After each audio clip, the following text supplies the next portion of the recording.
Sur le mois de mai, on arrive à faire 50 000 euros. Aujourd'hui, j'ai une trentaine de biens. Jusqu'à aujourd'hui, j'ai toujours pas fait de flyer, pas fait de pub, que du bouche à oreille. C'est grâce à toi. Oh non, En partie. On peut arriver à le louer pareil 700, même 800 euros l'année. Waouh. À l'heure actuelle, on est aux alentours de...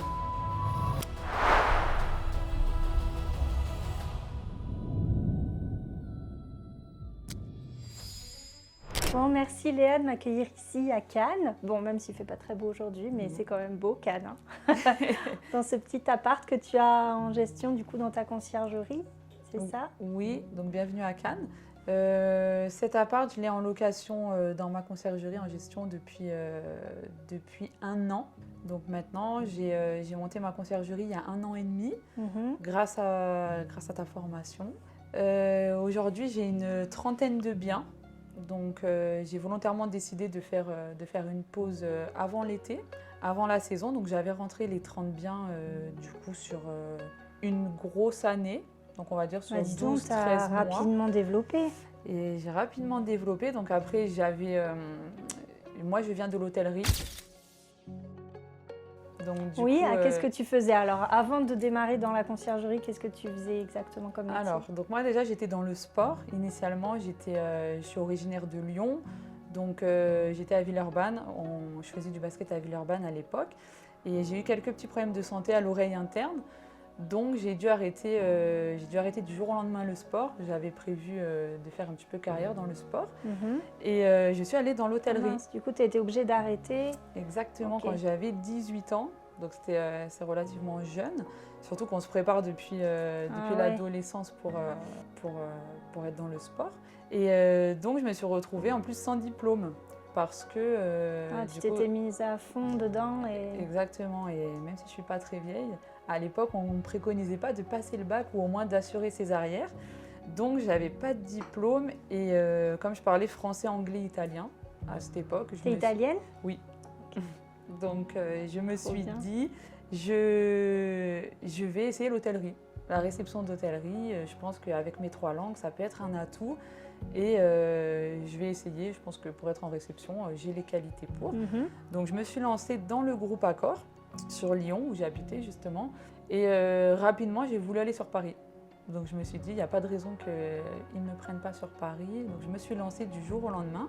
Et j'ai postulé dans un Ibis-Styles, juste en dessous de Montmartre. Et ils m'ont appelé le lendemain pour me dire, est-ce que vous pouvez commencer? Et du coup, j'ai commencé comme ça aussi sur Paris. Après, je suis venue ici dans le sud, donc les facilités avec le groupe Accor. Oui, tu pouvais bouger un peu comme tu voulais, ça exactement, c'est bien. Parce qu'il y a des hôtels du coup de 3 étoiles jusqu'à 5 étoiles. Donc ensuite, je me suis dit, je vais aller à Cannes. Donc j'ai été prise à Cannes, pareil, très rapidement. Ici, j'ai travaillé à Juan-les-Pins, j'ai travaillé dans plusieurs hôtels cannois. Et après, je me suis dit que je voulais partir en Angleterre. Donc je suis partie à Londres et j'ai travaillé un petit peu sur Londres et après je suis revenue ici quand j'ai voulu être propriétaire. Donc j'ai acheté mon bien sur Cannes et à ce moment-là j'ai arrêté du coup, le groupe Accor pour me concentrer sur les travaux de mon bien que je venais d'acheter et je me suis dit que j'allais essayer quelque chose de nouveau, donc je suis allée travailler au Martinez. Donc comme c'est un hôtel 5 étoiles, là c'est du coup le groupe Hayat. Ouais.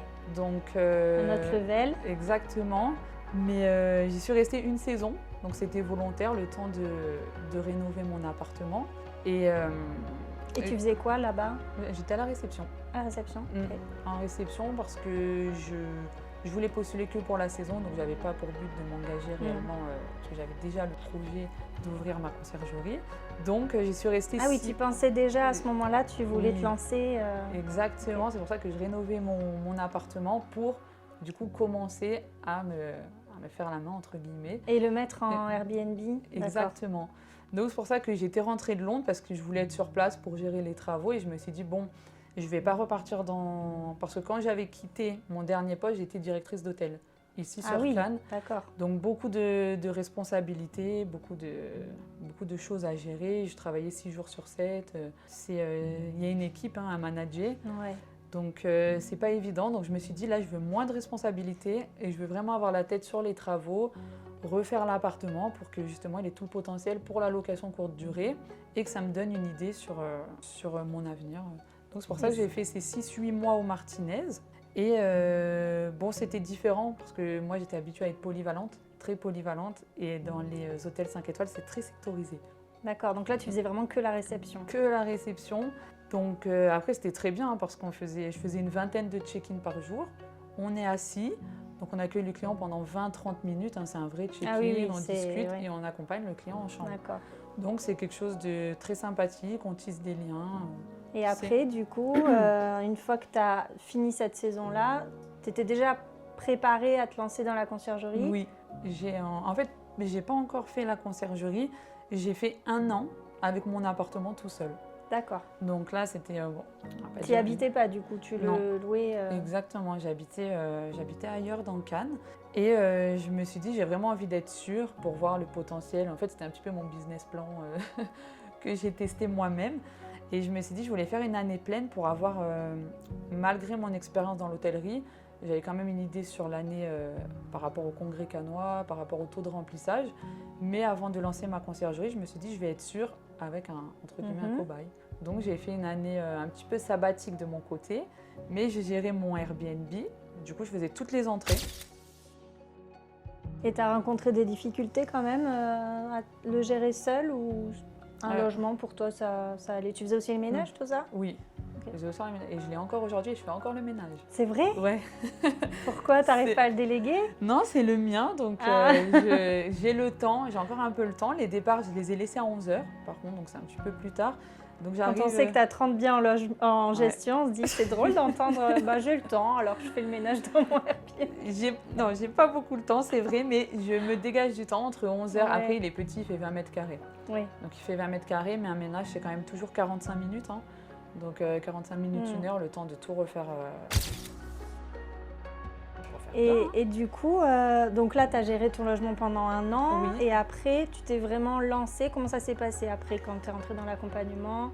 Tu as vraiment cherché à te former, pour développer Alors oui, ta conciergerie? Comment ça s'est passé?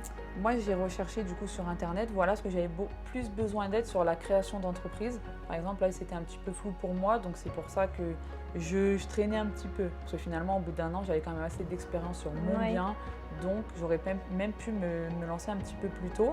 Mais c'est vrai que j'avais un petit peu des craintes sur le lancement d'une société en France, je ne l'avais jamais fait.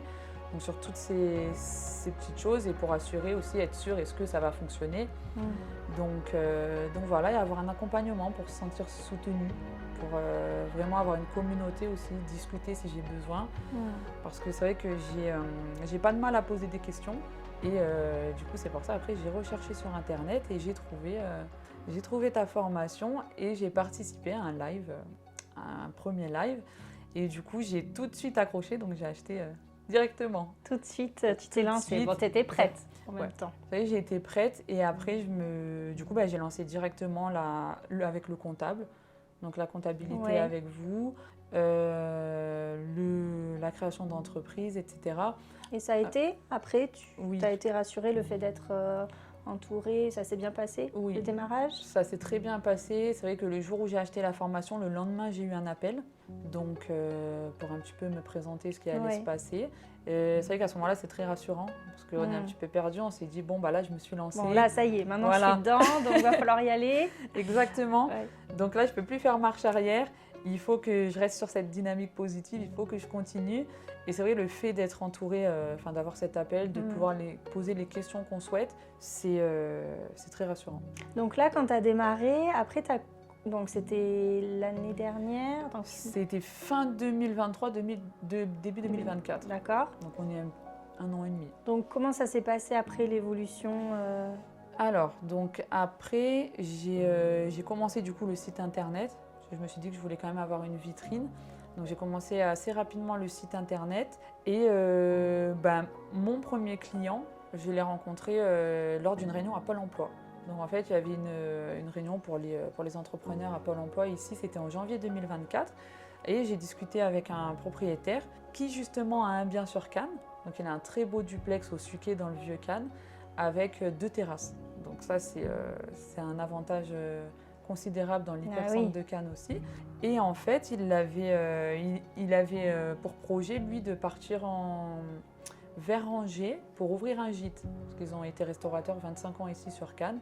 Et maintenant, ils voulaient le mettre à la location. Pas à la location à l'année, puisqu'ils veulent revenir de temps en temps dans le C'était bien. combien de temps après ça que tu as ouvert ta conciergerie? 2 semaines. Ah oui. Ah, c'était vraiment... Donc tu n'avais même pas vraiment ta société, tout ça, c'était vraiment... D'accord. Voilà, c'était vraiment le premier. Et en fait, lui, il avait déjà fait toutes les démarches pour être dans une autre conciergerie. Ah. Et en fait, quand je lui ai parlé de mon projet, parce qu'on est allé à Pôle emploi pour discuter un petit peu de la création d'entreprise, il m'a dit, ah, mais moi, je suis prêt à te donner ta chance et je suis prêt à tout annuler et te confier mon logement. Et du coup, moi, j'ai eu peur parce que je me suis dit, le premier logement comme ça, en plein centre de Cannes, avec 2 terrasses. J'étais habituée à mon petit studio de 20 mètres carrés. Mais et alors, ça a été? Ça se passe très bien. Donc aujourd'hui, j'ai toujours ce bien en gestion. Ça se passe très bien. Et c'est comme ça, en fait, après le bouche à oreille. Donc, ces propriétaires ont parlé de moi. Donc, j'ai eu mon 2e bien. Jusqu'à aujourd'hui, j'ai toujours pas fait de flyer, pas fait de pub. Ah oui. Ouais. Ça a été que du bouche à oreille. Que du bouche à oreille. Donc, je suis plutôt contente. J'aimerais le faire par la suite, hein, si jamais... Mais du bouche à oreille de personnes que tu connaissais parce que tu étais déjà implantée ici, que tu vivais ici, ou de rencontres que tu as faites? De rencontres que j'ai faites. D'accord. Parce que c'est vrai que j'ai un très bon réseau sur Cannes, mais aujourd'hui, je vois que c'est vraiment mes propriétaires, enfin, les propriétaires avec qui je travaille, qui me recommandent. Qui te recommandent.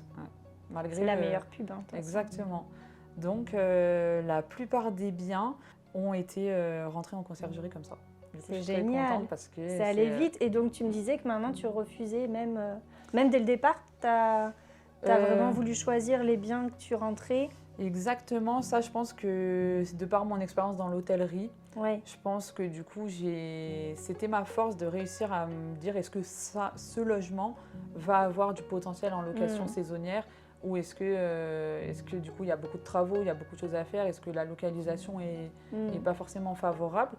Donc ça, c'était un petit peu mon point fort. C'est pour ça, au début, l'année dernière, j'avais 7-8 biens. Alors, au début, j'étais quand même contente. Parce que bon, je me dis, on démarre... Ah oui, pour la première année. Exactement. Mais après, je me suis dit, bon, c'est un petit peu poussif. Qu'est-ce que je pourrais faire pour que ce soit mieux? Et finalement, rien que le fait d'y penser, tout s'est enchaîné.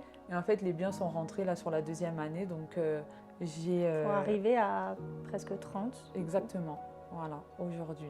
Bah, bravo, hein, parce Merci beaucoup. Tu as une belle évolution. Ouais, c'est grâce à toi. Oh non, en partie. Ça m'a beaucoup aidé pour le... Si ça aide pour le lancement, franchement, ça aide vraiment. Malgré que j'avais l'expérience dans l'hôtellerie, en fait, c'est quand même un petit coup de pouce qui rassure, vraiment. Et avant que tu te lances dans la formation, parce que j'imagine que c'est pas facile de choisir un accompagnement, est-ce que tu avais des doutes? Est-ce que tu pensais peut-être que c'était une arnaque?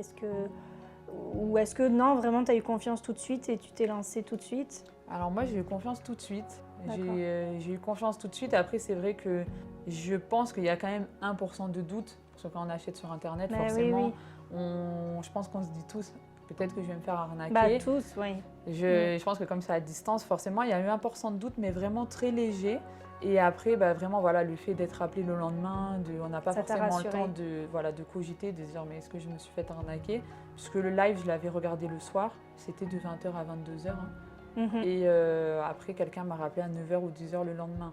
Donc, en fait, moi, j'étais tellement excitée, j'étais déjà dans le projet. Et le fait qu'on me rappelle, ça m'a encore plus confortée que du coup, là, j'allais ouvrir ma société, qu'on lançait. Je me sentais vraiment soutenue et épaulée. Et ça a été ensuite la communauté. Vraiment la communauté ça, avec important. Voilà.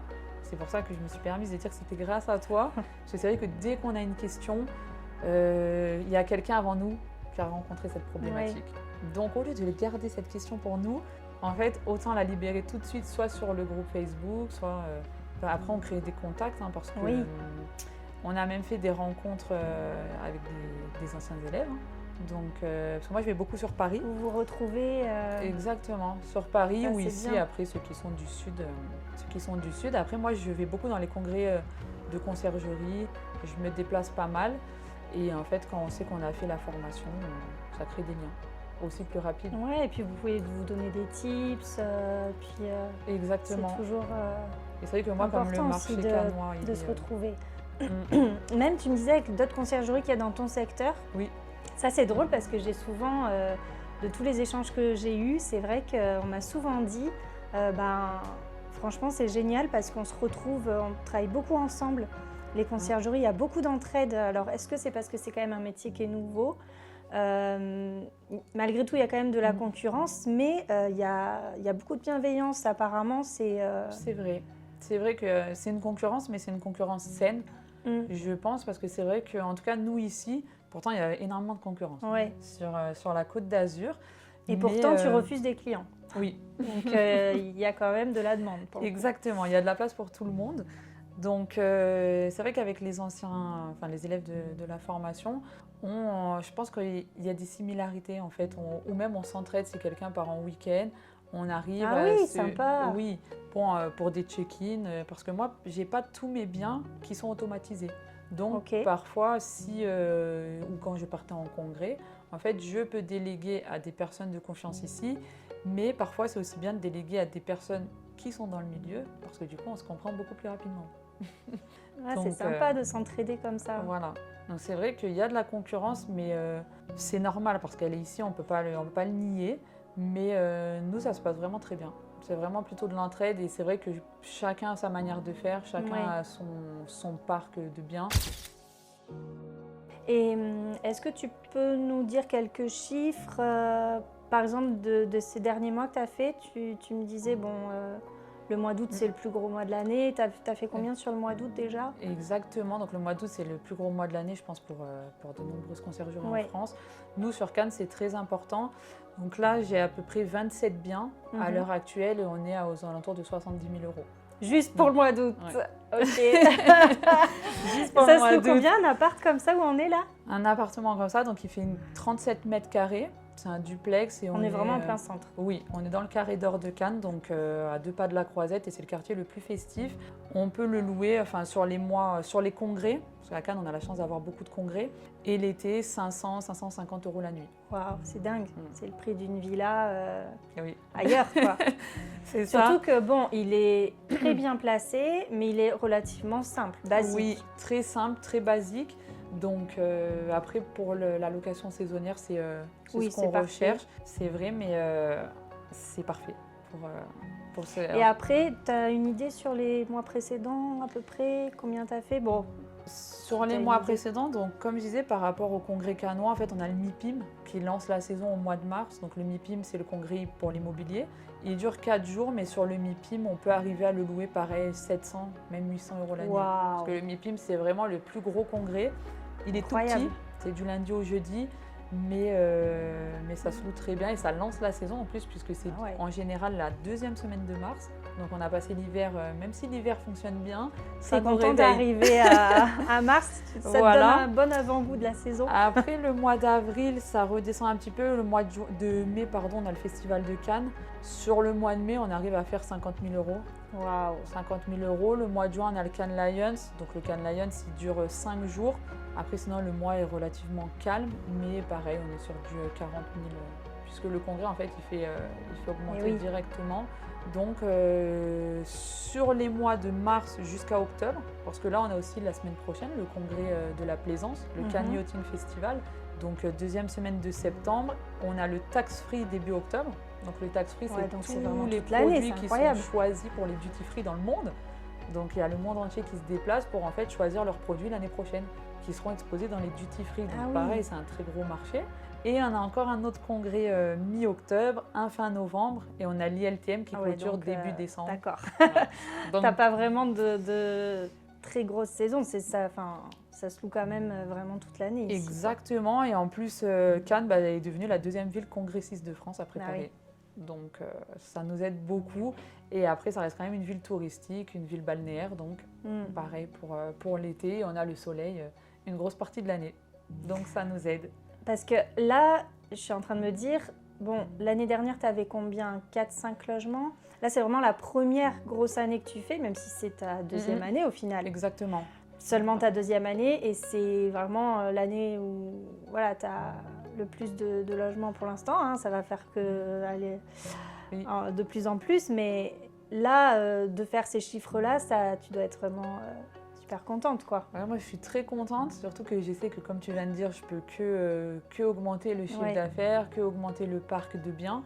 Donc c'est pour ça que moi, ma conciergerie, c'est vraiment limité sur Cannes Centre. Donc un petit peu Cannes-La Boca, Le Canet, mais je ne me place pas plus loin. Voilà, c'est vraiment dans l'hypercentre de Cannes. Et ça favorise justement aussi à avoir une location à l'année. Parce que du coup, de par sa localisation, en fait, le bien, même s'il est loué beaucoup moins cher en basse saison, il reste quand même loué quasiment... on est à 78% de taux d'occupation. Ouais, c'est incroyable. Donc, c'est plus que, c'est plus que correct. C'est bien. Et en fait, même s'il n'y a pas de congrès, ce sera toujours des biens qui seront recherchés. Oui, tu es sûr qu'ici... Voilà. Et donc en plus, toi, tu me disais que tu n'aimais pas conduire. Donc, comment tu t'organises au quotidien, du coup? Est-ce que tu fais des ménages? Est-ce que tu as quand même bien automatisé dès le début, bien délégué? Ou est-ce que qu'est-ce que tu vas améliorer pour l'année prochaine? Alors, donc là, je ne fais plus de ménage. Aujourd'hui, je ne fais plus de ménage, seulement mon bien personnel. Ouais. Exactement. Mais je ne fais plus de ménage depuis une grosse année, quasiment. En fait, les 5-6 premiers biens, c'est moi qui faisais les ménages. Donc, c'était l'hiver. C'était plus facile, parce que comme j'ai commencé en décembre, janvier, j'ai fait les ménages à peu près jusqu'au mois de mai 2024. Et c'était 5-6 biens. Après, je me suis rendu compte que c'était pas possible. Du coup, il faut faire sa propre expérience après. Exactement. Et donc après, j'ai recherché du personnel de nettoyage aux alentours. Là, je travaille avec une personne qui s'appelle Marie, qui travaille dans les locations saisonnières. En fait, avec son statut auto-entrepreneur, elle fait des ménages dans les locations depuis 6 ans. Donc ça commence à être une très belle expérience, surtout pour ce milieu. Et là, elle a pour projet du coup d'évoluer de son côté. Et je pense que cet hiver, on va discuter pour essayer de centraliser tout ça et de faire quelque chose ensemble. Et elle s'est aussi lancée sur de la personnalisation. Donc elle envoie partout en France. Donc par exemple, pour les congrès, on propose des tote bags, elle personnalise des kits apéritifs, des kits morning, des kits où il y a du salé, du sucré. Et on peut écrire le prénom des clients. Donc ça, c'est la personne parfaite pour toi qui, justement... Exactement. Vraiment, un peu, je peux lui faire confiance. Ouais. Elle travaille très bien et c'est pour ça qu'on essaye de développer pas mal de choses toutes les deux, mais en restant chacune de son côté. Et pour que moi, après, je puisse plus rester sur la partie revenu management, administratif. Oui, alors toi, qu'est-ce qui te plaît le plus dans ce métier? Moi, ce qui me plaît le plus... Tu étais quand même de l'hôtellerie avant, donc... Oui, ce qui me plaît le plus, c'est l'accueil client. Forcément, donc, pour en revenir un petit peu à la question que tu m'avais posée aussi avant, j'ai automatisé, mais la moitié de mon parc. Donc, il y a des biens quand même que je n'automatise pas. J'aime bien avoir le contact client. Et il y a des biens, malgré que ce soit des appartements, c'est difficile d'automatiser. Ouais. Donc, j'adore le contact client, faire les check-in en présentiel et gérer les tarifs, donc tout ce qui est revenu management, vraiment être toujours au prix du marché. Regarder, gérer mes tarifs, faire en sorte que les logements se louent, beaucoup en dernière minute, surtout quand on est en haute saison, parce que je sais que malgré tout, ils se loueront toujours. Oui. Donc voilà c'est ce qui te permet de garder des prix élevés et de faire ce chiffre aussi, quoi. Donc tes clients doivent être contents aussi. Exactement, parce que parfois, si on compare sur la place cannoise, on peut voir que là, le 15 août, ça a été un week-end. Donc le week-end du 15 août, il y a des logements qui sont ouverts depuis le mois de janvier à 75 € la nuit. Donc ça, pour moi, c'est pas utile. Les logements, mes propriétaires, des fois, ils ont un petit peu des craintes parce que sur le mois d'août, j'ai ouvert au 1er août. Donc, en fait, vraiment en dernière minute. Par contre, j'ai déjà ouvert le mois de septembre et d'octobre, mais le mois d'août, je l'ai ouvert vraiment au compte-gouttes et finalement, tous les logements ont été loués. Oui, puisque tous les logements sont loués, il reste que les tiens et tu peux te permettre de les mettre plus cher. C'est ça. Exactement, on a toujours le week-end des plages électro sur Cannes, donc ça marche beaucoup. C'est le week-end avant le 15 août, donc 3 jours de plage électronique. Donc c'est un festival qui est sur la plage. Cette année, c'était Booba qui était en guest, donc c'est quand même des artistes reconnus.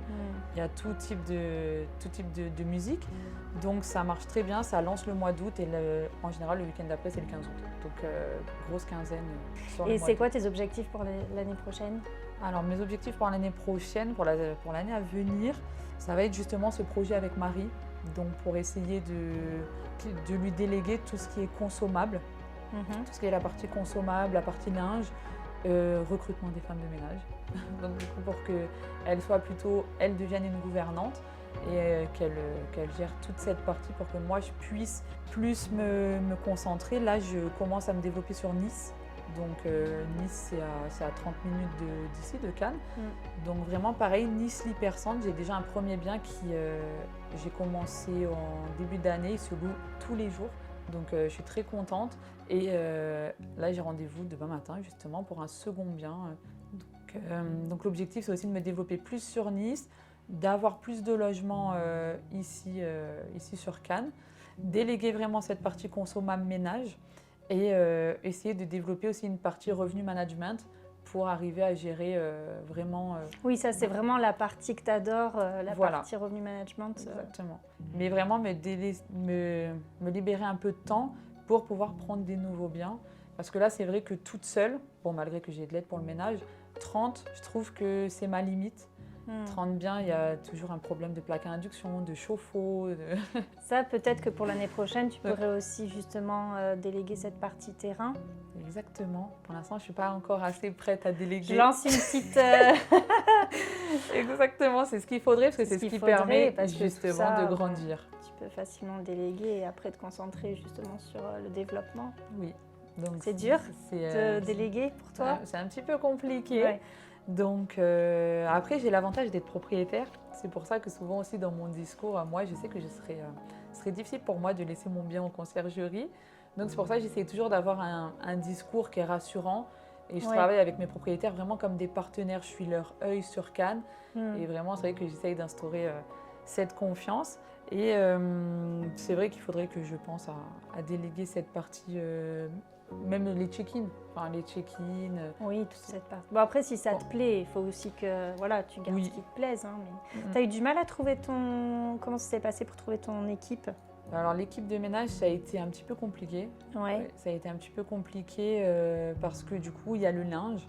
Donc il y a le linge à gérer, donc ça rajoute une charge. Hein. Je trouve beaucoup de personnel de nettoyage qui sont performants mais qui ne gèrent pas le linge.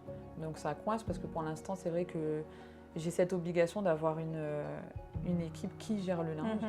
Donc j'ai de la chance aussi d'avoir mon expérience dans l'hôtellerie parce que j'ai pas hésité à faire des essais. Et si ça convenait pas, à arrêter assez rapidement pour pas perdre de temps et du coup créer mon équipe rapidement. Donc il y a eu pas mal de turnover au début. Maintenant ça va bien. Après c'était un petit peu aussi compliqué entre guillemets sur le forfait. C'est vrai qu'on est sur la Côte d'Azur, donc les forfaits étaient beaucoup plus élevés qu'ailleurs en France. Mais l'un dans l'autre, il faut travailler ensemble. Donc moi, j'ai besoin du personnel de nettoyage, elles ont besoin de moi. Donc on a trouvé un accord. Et ce qu'on fait maintenant depuis cette saison, c'est qu'en fait, on s'est mis d'accord pour augmenter les prix du forfait de ménage l'été et de le baisser l'hiver. C'est une bonne idée, ça. Donc ça, c'est quelque chose que j'ai discuté avec toute mon équipe et en fait pour favoriser du coup la location parce que forcément un forfait ménage s'il est à 130 € l'hiver ça va être très compliqué parce qu'il n'y a pas beaucoup d'unités qui sont à ce prix là et du coup les gens souvent ils voyaient ils disaient mais ça fait beaucoup de frais de ménage. Donc en fait on a essayé tout le monde est gagnant parce que forcément les filles en fait l'hiver elles ont le forfait qui est un petit peu plus bas mais ça se loue plus parce qu'en fait si on ne baisse pas le forfait ça va être plus compliqué de louer. Donc on a essayé aussi de trouver un arrangement ensemble et l'été elles sont contentes parce que du coup ça valorise aussi leur travail. Le fait de monter le forfait, je trouvais que c'était une bonne solution. Puis si ça convient à tout le monde, le but c'est que tout le monde s'y retrouve. Exactement. Donc voilà comment on a procédé ces derniers temps. Et du coup, en équipe, pour l'instant, j'ai que le ménage parce que le reste, je fais toute seule. Bon, va falloir changer ça. Non, mais c'est normal aussi, c'est le début. Enfin, c'est le début. C'est que la deuxième année, tu es déjà à 30 biens. Mais bon, avec le chiffre que tu fais, en plus, maintenant, tu vas pouvoir souffler un peu et déléguer. Tu as des vacances prévues? Tu pars quand même en vacances? Tu arrives à gérer à distance? Comment tu t'organises? Alors là, je vais partir en vacances. Du coup, pour la première fois depuis janvier 2024 que j'ai ouvert, je ne suis pas partie en vacances. Mais par contre, comme je disais tout à l'heure, je me rends dans des congrès. Donc là, le dernier, il était sur Lille. Donc j'arrive à partir 3-4 jours à Lille où j'arrive à faire des week-ends en semaine. Mais je ne me prive pas pour la conciergerie. Donc j'arrive à gérer à distance. Soit après, j'ajoute des minimum stay où je gère Voilà, donc je suis pas obligée de rester à Cannes pour que la conciergerie elle tourne. Donc ça c'est déjà très bien. Et là oui, je vais partir en vacances au mois de fin octobre jusqu'à mi-novembre pour la première fois. Donc c'est bien parce que finalement j'ai eu que 1 an et demi sans vacances, mais avec des petits. Oh, pour moi, petits- c'est beaucoup déjà, hein, 1 an et Ouais. demi sans vacances. C'est beaucoup, Mais bon. mais pour le lancement, c'est vrai que Ouais, t'en avais c'est- besoin, t'avais besoin d'être rassurée, t'avais besoin de maîtriser. Après, chaque Voilà. personne aussi a son exactement. caractère. Et voilà, si t'avais besoin de ça, c'est ton Mais- business. Hein, donc, J'ai pas eu de vacances, mais c'est vrai que comme je disais, j'arrive à bouger 2 fois par mois, par exemple. Oui. C'est déjà bien. C'est pas des vacances, mais Ok. si on cumule, c'est Déjà bien. donc voilà. Et même les logements qui sont pas automatisés, en fait, je gère en minimum stay et j'ai quelqu'un Ouais. ici qui peut gérer s'il y a des urgences. Donc ça se passe très bien. Et qu'est-ce que tu pourrais dire à des personnes justement qui se lancent, qui en sont vraiment à la décision de se lancer dans la conciergerie? Qu'est-ce que tu pourrais dire maintenant que tu as eu cette évolution-là et que tu y es passé aussi? Bah, de ne pas lâcher, de vraiment se lancer parce que qui ne tente rien n'a rien. Donc faut pas avoir peur, faut pas dire ça va pas marcher, ça va pas fonctionner. Parce que si on n'essaye pas, on ne saura pas. Et une fois qu'on est lancé, si on fait le nécessaire, il n'y a pas de raison que ça ne fonctionne pas. Donc vraiment de se lancer, même en commençant avec 1 bien, 2 biens, tranquillement, pas se comparer et faire vraiment ce qu'on a envie. Par exemple, pour l'instant, moi, j'avais pas forcément envie de déléguer, mais je sais qu'il va falloir le faire et je sais que je vais y arriver. Mais voilà, faut pas se poser de questions, il faut que ce soit un métier qui nous rende heureux. Et après, ça réussit et ça se fait tout seul. Si on travaille et qu'on est sérieux, qu'on a envie, qu'on est motivé, qu'on est positif, ça roule tout seul. Merci pour tout, Léa. Avec plaisir.